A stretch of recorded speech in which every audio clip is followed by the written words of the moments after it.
આ લાલ બટન દબાવીને ચેનલને સબસ્ક્રાઇબ કરો અને બાજુમાં આપેલ બેલ આઇકનને પણ દબાવી દો।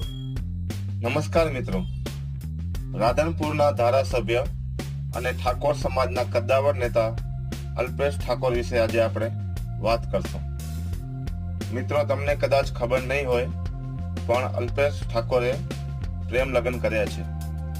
હા મિત્રો, તમે સાચું સાંભળી રહ્યા છો। તો મિત્રો, શું છે અલ્પેશ ઠાકોરની લવ સ્ટોરી? વિડીયોમાં આગળ જોતા રહો। અલ્પેશ ઠાકોર અને તેમની પત્ની કિરણબેન બંને અમદાવાદની HK કોલેજમાં સાથે ભણતા હતા। એક ઇન્ટરવ્યુમાં અલ્પેશ ઠાકોરે જણાવ્યું હતું કે કોલેજના દિવસોમાં મારી અને કિરણની આંખો મળી હતી અને પ્રેમ થઈ ગયો હતો। 3 મહિના સુધી તેઓ એકબીજાના સામે જોયા કરતા હતા અને અમે બંને કલાકો સુધી બેસી રહેતા હતા।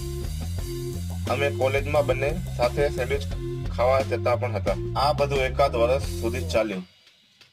એક દિવસ મેં તેને લવ લેટર આપ્યું અને એક નહીં પણ અનેક વાર લવ લેટર મેં કિરણને આપ્યા હતા। સાથે અલ્પેશ ઠાકોરે કહ્યું હતું કે મારે કિરણ સાથે લવ મેરેજ કરવાના હતા અને જો લવ મેરેજ માટે મારો પરિવાર માન્યો ન હોત તો મેં કપડાની બેગ તૈયાર જ રાખી હતી। અમારા ભાગવાની ખબર પડતા જ મારા પિતાએ મને 2-3 લાફા માર્યા હતા। સાથે અલ્પેશ ઠાકોર જણાવે છે કે હું અને મારી પત્ની એકબીજાને ખૂબ પ્રેમ કરીએ છીએ। મારી પત્ની મારા રોમ રોમમાં છે। મારી પત્નીનું નામ પણ મેં મારા હાથ પર